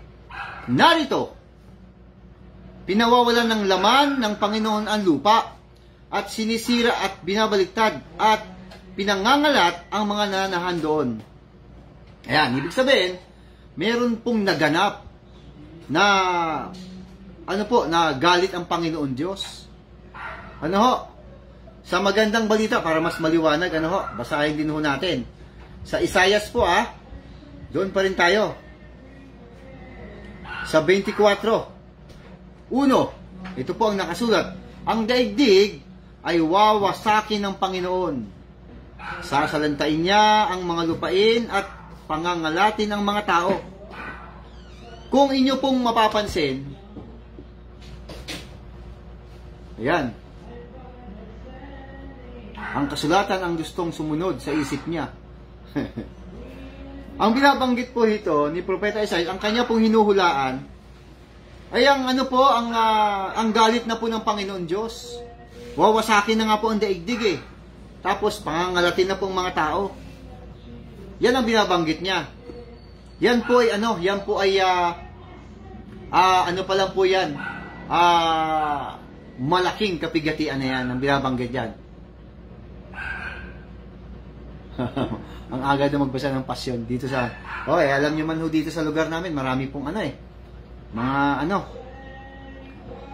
ayun po ibig sabihin, mga kapatid at mga kapwa Kristiyano, na ito po ay diretso kaagad tayo, ito po ay malaking kapigatian ang binabanggit dito. Kasi nga po ang malaking kapigatian, syempre magkakaroon po ng sa langit, mga disalignment ng nandyan. Tapos ang lupa wawasakin. Ayan po, tapos ang dagat at mga ilog. Yan po yung malaking kapigatian. Nakasulat po yan sa Apokalipsis. Ayan, nung buksan po yung ika-6 na selyo. Yan po yun. Okay. O ngayon, Isaias 24 po yan Ngayon, ito po punta na tayo sa 13.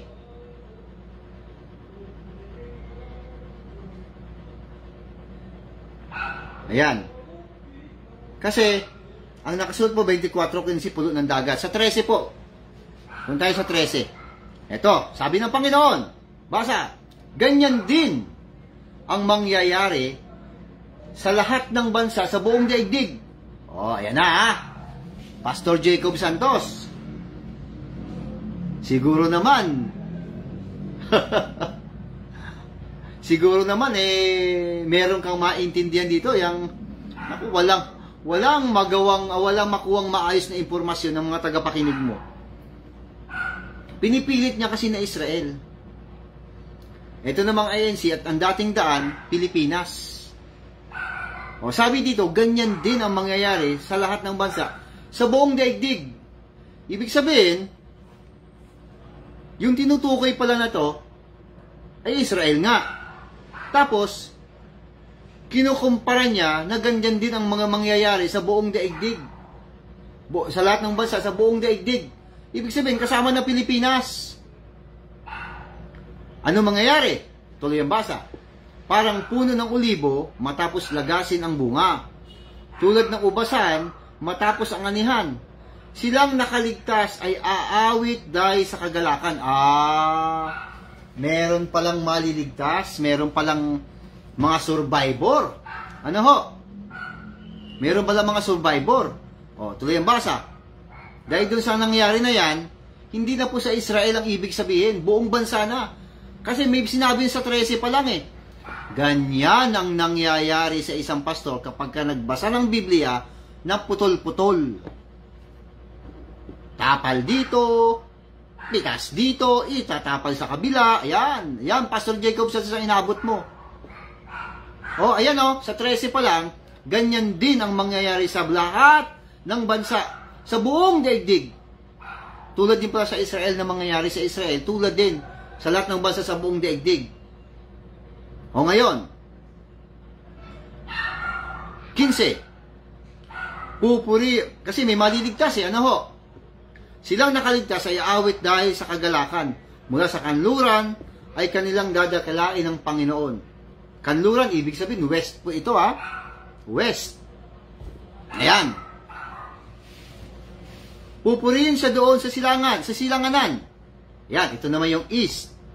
At ipagbubunyi ang pangalan ng Panginoon, ang Diyos ng Israel, sa baybaying dagat. Ayan, okay. Punta tayo sa King James Version. Kasi ito ang ginagamit nila Ayan. Ito yung ginagamit nila. Sa uno muna, narito, pinawawalan ng laman ng Panginoon ang lupa at sinisira at binabaliktad at pinangangalat ang mga nananahan doon. Ibig sabihin, malaking kapigatian to itong binabanggit na ito. Tapos, pagdating sa 13, ito na sinasabi. Sapagkat ganito ang mangyayari sa mga tao sa gitna ng lupain, na gaya ng pag-uga sa isang punong olibo, gaya ng pamumulot ng ubas pagkatapos ng pag-aani. Yan, sinasabi po rito, sa 13 pa lang po, sapagkat ganito ang mangyayari sa mga tao sa gitna ng lupain, na gaya ng pag-uuga sa isang punong olibo, gaya ng pamumulot ng ubas pagkatapos ng pag-aani. 14. Ang mga ito ay maglalakas ng kanilang tinig, kasi may nakaligtas Sila ay magsisihiyaw dahil sa kamahalan ng Panginoon. Ibig sabihin, papuri sa Panginoon. Ay nagsisihiyaw sila ng malakas mula sa dagat. Yan, mula sa dagat. Kaya't, 15, ito na yung paborito nila. Luwalhatiin ninyo ang Panginoon sa silanganan. Ibig sabihin, mga kapatid, kaya't luwalhatiin ninyo ang Panginoon sa silanganan. Ayan. Silanganan kasi ang Panginoon Diyos po ay nasa Jerusalem, sa Israel. Ayan, diyan magmumula starting point Israel, sa silanganan po 'yan. Ang Israel po silanganan. Siya po ay nasa east. Ngayon may clarification po. Ito po ang kasunod. Sa makatuwid bagay. Yan. Sinong Diyos, sinong Panginoon ang luluwalhatiin? Sa makatuwid bagay, ang pangalan ng alin? Ng Panginoon, ng Diyos ng Israel. Ibig sabihin, clarification, luwalhatiin daw po ang pangalan ng Panginoon Diyos ng Israel. Ay ibig sabihin, ito'y lumikha ng langit at lupa sa mga pulo ng dagat. Ayan na. Luwalhatiin daw ang pangalan ng Panginoon sa pulo ng dagat. Ngayon, tanong, Pilipinas ba yan? Yung binabanggit na yan? Israel ba yan? Mga kapatid at mga kapwa Kristiyano? Ang sinasabi po ng Biblia, kanina sa binabasa natin, doon sa magandang balita, ang binabanggit po, ganyan din ang mangyayari sa lahat ng bansa. Matutulad din pala sa Israel na mawawasak. Sa buong daigdig, parang puno ng olibo matapos lagasin ng bunga, tulad ng ubasan matapos ang anihan. Ibig sabihin, mga kapatid, hindi lang Israel po ang pinag-uusapan dito. kundi buong bansa na sa buong daigdig. Dahil yung nga po ang malaking kapigatian, buong daigdig po yan. Ngayon, tandaan ho natin huwag natin kalilimutan, mga kapatid at mga kapwa Kristiyano, ito po ay malaking kapigatian na isasagawa ng Panginoon. Meron pong makakaligtas, merong mga survivor sa malaking kapigatian kasi sandali lang naman yun Sabi ng Biblia, sandali lang naman Kaya, ang makanakaligtas, mga survivor, ay magpapasalamat sa Panginoon dahil nakaligtas sila Ayan. Ano yan? Israel, hindi po Israel lang. Mga kapatid at mga kapwa Kristiyano, hindi Israel lang. Ayan, Pilipinas? Hindi Pilipinas lang. Andiyan na nga ang sagot Maliwanag Ganyan din ang mangyayari, sa 13 po yan 24:13. Ganyan din ang mangyayari sa lahat ng bansa sa buong daigdig. Yan po yung malaking kapigatian. May mga survivor, ayan, kaya sila luluwalhatiin nila ang pangalan ng Panginoon Diyos ng Israel sa mga pulo ng dagat. Buong daigdig na po yan, mga pulo ng dagat, mga isla, lahat yan, lahat ng mga bansa. Luluwalhatiin na nila.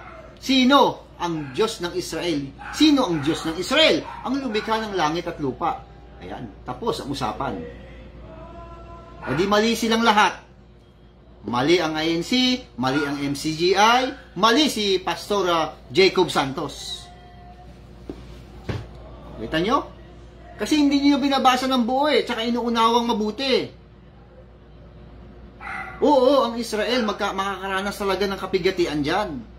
Talagang sa natitirang 7 taon, talagang mawawasak yan. Pero hindi lang dyan. Malaking kapigatian kasi pinag-uusapan Pilipinas raho ito dahil ang Pilipinas lang ang nagtatanyag ng Kristyanismo sa silanganan. Samantala ibang Diyos naman ang tinatanyag sa ibang bansang nakapaligid sa Pilipinas. Ayan, sabi nga po ng Panginoon, tama po yung ganon. Kasi ibang bansa, maraming sa silanganan, marami po ang hindi naman tinatanyag si Jesus Christ. Ayan. Sa Indonesia, sa Japan, Malaysia, marami pong mga bansa sa silanganan ang hindi po tinatanyag ang Panginoon. Ang Kristyanismo, napakarami. Ayan. Napakarami talaga niyan. Pero, hindi lang naman po Pilipinas. Napakarami din po sa East. Ang tinatanyag po ang pangalan ni Jesus Christ. Ang laki-laki po ng East Siyempre, nandiyan magsisimula sa Israel. Particular sa Jerusalem. Diyan magsisimula. Napakarami ng East. Ang Russia, East din yan. Ayan. Ang China, East. Ang Japan, East. North at South Korea, East. India, East din yan. Yan, marami po. Mga East, lahat yung mga yan. Marami din po. Nagkumalat na po ang Kristyanismo dyan. Kumalat at makikilala nila. Kaya nga, sabi po ng Biblia, luwalhatiin. Kaya nagkaroon ng clarification Dapat unawain Sabi dito, luwalhatiin nyo ang Panginoon sa makatuwid bagay. Clarification po yun. Ang alin? Ang pangalan ng Panginoong Diyos. Ng alin? Ng Israel. Ang Diyos na makapangyarihan sa lahat. Kasi maraming Diyos Ibig sabihin, luwalhatiin na. Ang pangalan ng Panginoon Diyos. Ang Diyos daw po ng Israel. Ibig sabihin, kailangan sumunod tayo doon sa Israel. Kung sino ang Diyos nila, sundan natin yon. Maging ikaw ay Muslim, Buddhist, at kung ano-ano pang mga relihiyon. Kasi maraming Diyos ang Diyos po ng Israel ay buhay. Ibig sabihin, gumagalaw. Kaya, kinakailangan sumunod tayo sa Diyos ng Israel. Kaya, luluwalhatiin ang pangalan ng Diyos ng Israel sa mga pulo ng dagat. Ang mga pulo ng dagat, ibig sabihin po yan, buong bansa po, buong mundo yan, may mga pulo ng dagat, luluwalatiin ang pangalan niya. Sinong Diyos? Ang Diyos ng Israel. Yan po ang ating sagot doon sa kanila. Hindi po Pilipinas lang, hindi po Israel lang. Sa palagay ko po, sa lahat ng mga bansa ay may nangangailangan na sumasampalaya sa Diyos na tunay. Opo, kaya nga po, clarification eh. Basahin ko po ulit Ito po yung nakasulat. Tandaan po natin dapat matalas eh. Sabi dito, kaya't luwalhatiin ninyo ang Panginoon sa silanganan. Hindi po malinaw kung sinong Panginoon. Kaya nagkaroon ng clarification sa makatuwid bagay. Ang pangalan ng Panginoon. Sinong Panginoon? Kasi ang daming Diyos eh. Ang Diyos ng Israel sa mga pulo ng dagat. Ibig sabihin pala, mahahayag ang Diyos ng Israel na siyang lumikha ng langit at lupa. Mawawala na yung mga paniniwala ng iba na may ibang Diyos pa sila. Ayan, marami po kasi, hindi ko lang mabanggit kasi hindi ko na maalam yung mga yan. Hindi po ako interesado kung sino mga Diyos nila. Ayan, yan po ibig sabihin, mahahayag na po. Bakit? Sinabi naman ni Jesus Christ sa malaking kapigatian, sinabi niya na yun eh. Basa tayo uli. Eto, basahin na sa Apokalipsis pa rin. Sa 1. Ayan.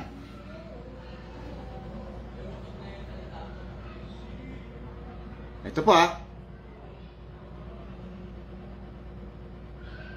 Sa 7 po 1:7. Tingnan ninyo, dumarating siyang nasa mga alapaap at makikita siya ng lahat, pati ng mga tumuso sa kanya. Tatangis ang mga lipi sa lupa dahil sa kanya. Magkagayon nawa. Amen. Buong mundo na po ang pinag-uusapan dyan, hindi lang Israel. Hello! Kaya kayo, Israel kayo ng Israel. Hindi lang po Israel ang pinag-uusapan dyan. Sabi ng Panginoon, tingnan niyo, dumarating siyang nasa mga alapaap, makikita siya ng lahat. Ibig sabihin, pag makita siya ng lahat, sa buong daigdig na po yun. Makikita si Jesus Christ na nasa alapaap na kasi ipapatupad niya na ang malaking kapigatian. Ganyan po ang senaryo. Ganyan ang mangyayari. Kaya hindi lang po Israel, hindi lang Pilipinas ang tinutukoy diyan. Pulo ng dagat, ibig sabihin, buong daigdig na po yan. Lahat ng bansa, pulo ng dagat ang tawag yan.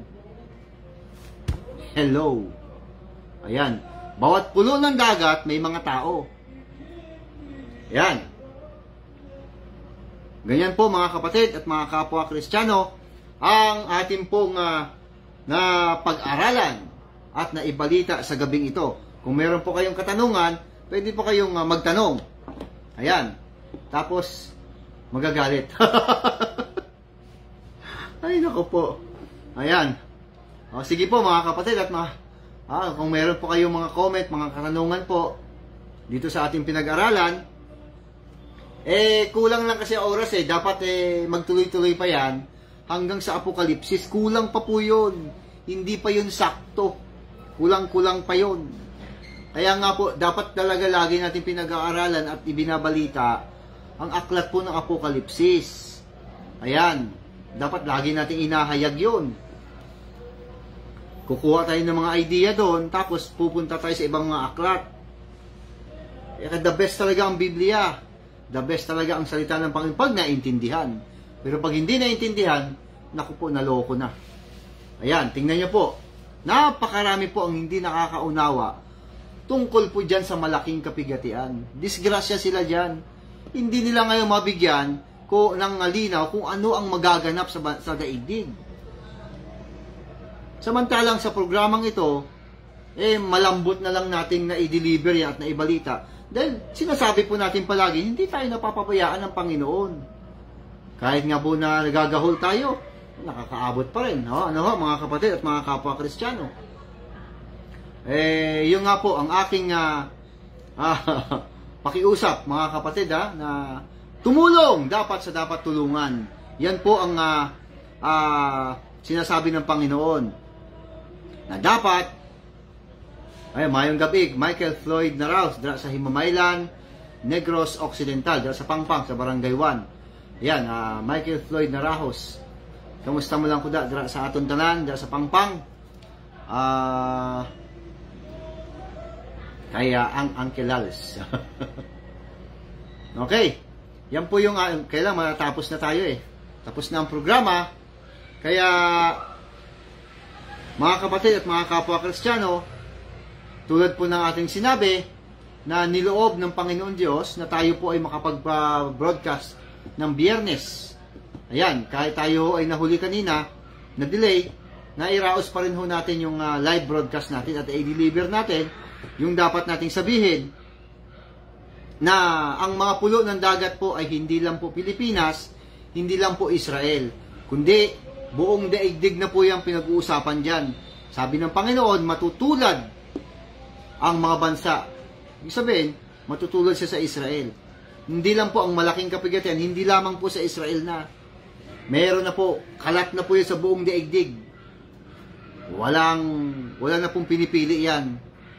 Kaya, mali ang kanilang pakahulugan na ang pulo ng dagat ay Pilipinas.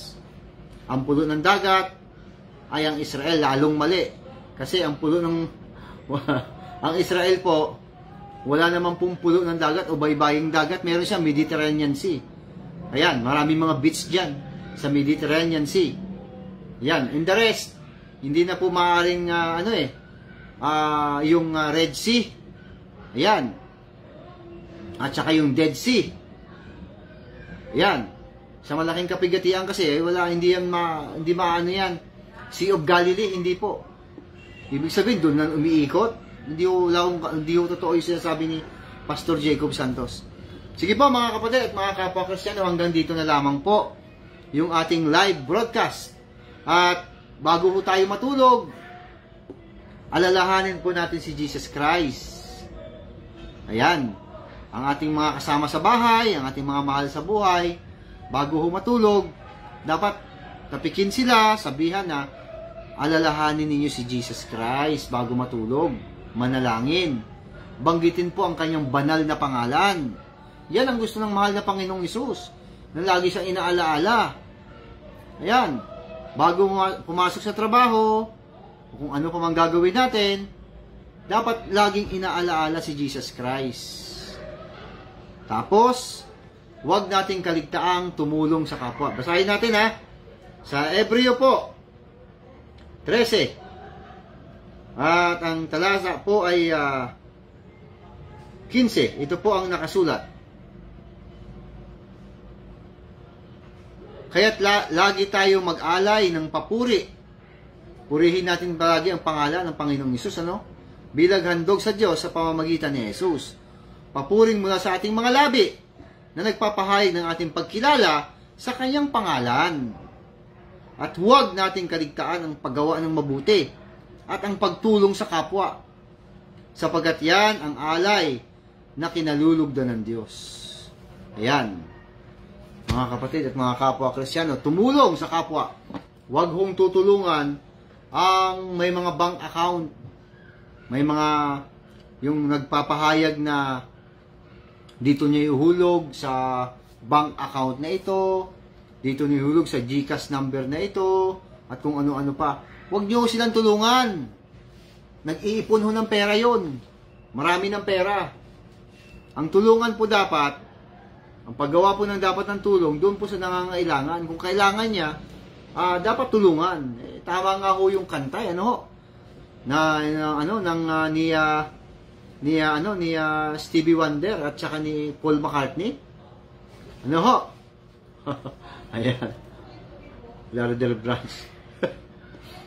Ebony and ivory knit together in perfect harmony, side by side on my piano keyboard. Oh Lord, why don't we, ganyan, We all know that people are the same wherever you go.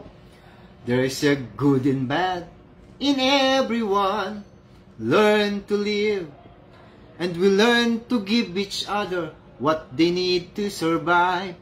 Together alive, ebony and ivory.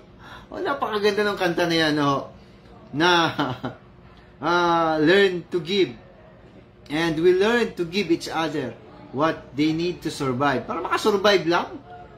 Yan, together alive. Oh, buhay, ayos, nakasurvive eh. Naalala ko nga po yung yung sinasabi ko nga ho sa inyo. Panahon ng pandemic, pumunta nga ho ako si Brother Chandler, alam niya yan eh.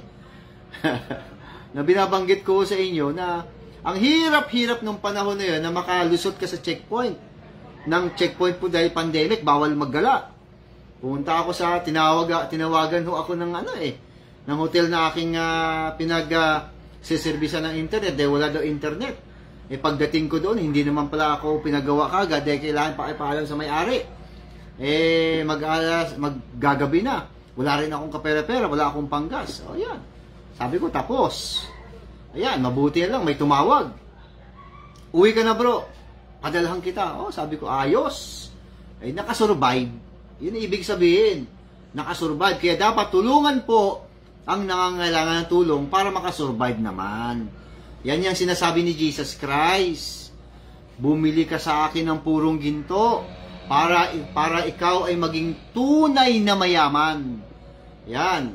Hindi yung ang tinatangkilik mo, pagising mo sa umaga, yun, hindi ka na nakakaalala sa Panginoon. Sabi ng Panginoon, ano daw yan? Kaawa-awa, hubad, at nakakahiya. Yan, kaya pinapayuhan na bumili ng purong ginto para maging tunay na mayaman. Ayan, mga kapatid Baka gutom lang daw. Sige po, hanggang dito na lamang po mga kapatid at mga kapwa Kristiyano. Hanggang sa sunod nating pagkikita, huwag kayong mawawala. Paalam!